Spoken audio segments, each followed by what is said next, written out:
If you are working in export import or logistics and still don't fully understand what is written inside in HBL, you are not alone. But today I will break down the house bill of lading line by line in the simplest way possible.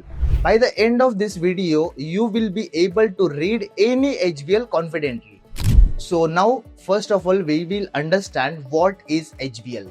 HBL stands for House Bill of Lading. It is issued by a freight forwarder or NVCC to the shipper or consignee. Remember, MBL is issued by the shipping line, HBL is issued by the freight forwarder. HBL is a transport document, contract of carriage, and document of title. Now we will check key contents of HBL. Now we will go line by line explanation. First is shipping details. The first section contains the shipper's name and address. This is exporter, the party sending the goods. Make sure it matches exactly with the commercial invoice and shipping bill.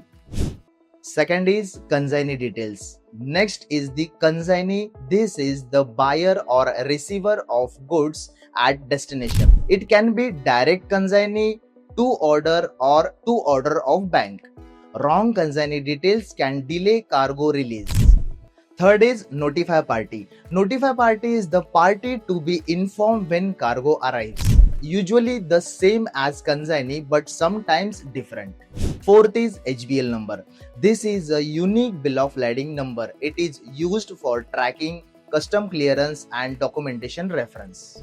Fifth is vessel and voyage. This section shows the vessel name and voyage number. It helps identify which ship carried the cargo. Sixth is port of loading, that is POL. Port of loading means from where the cargo is shipped. For example, Nhava Sheva, Mundra, Chennai. Seventh point is port of discharge, that is POD. Port of discharge is where the cargo arrives. For example, Rotterdam, Dubai, Singapore.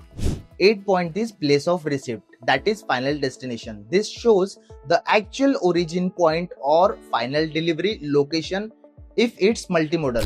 Very important in door-to-door shipments. After that, description of goods.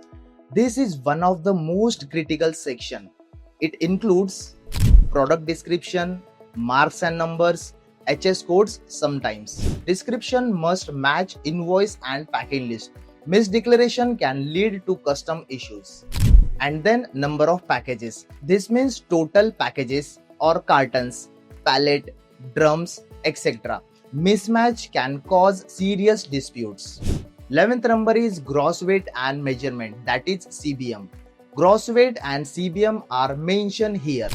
These details are important for freight calculations and customs. 12th point is freight terms. Freight can be freight prepaid or freight collect. This shows whether shipper or consignee is paying freight.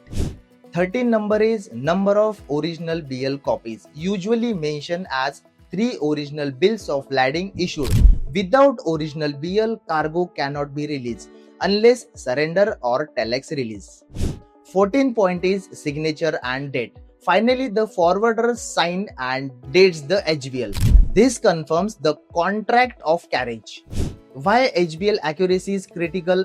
One small mistake in HBL can cause custom delay, bank rejection under LC, cargo hold, damage and detention charges.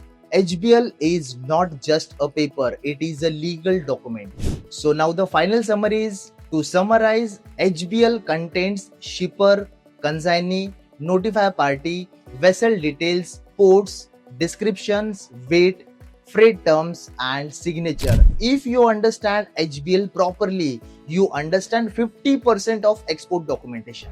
If this video helped you understand HBL clearly, like the video, share it with your logistics network and subscribe for more practical EXIM knowledge. This is Sachin Kharatmal signing off. Until next time, keep learning and keep exporting.